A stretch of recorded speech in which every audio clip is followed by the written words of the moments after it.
Hi everyone. Today we're going to learn how to find the longest word in a string. For this problem, we're given a sentence and we need to return the length of the longest word. One thing to note is we're given a string as a parameter and we need to return a number. Let's begin by creating a variable called longest and initializing its value to be 0. This variable will store the length of the longest word. We will need to convert our string into an array of strings. We can do this by using the array split method.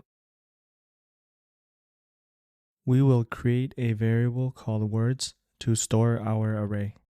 We want to pass in a space character as a delimiter to the split method. We can test and log our words array to the console.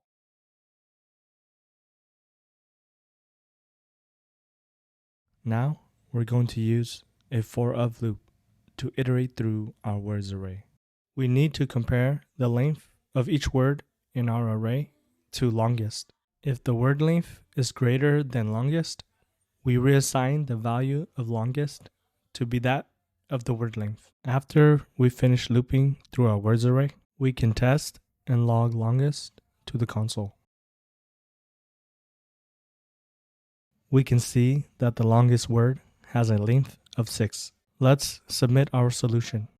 Thanks for watching, and I look forward to seeing you again.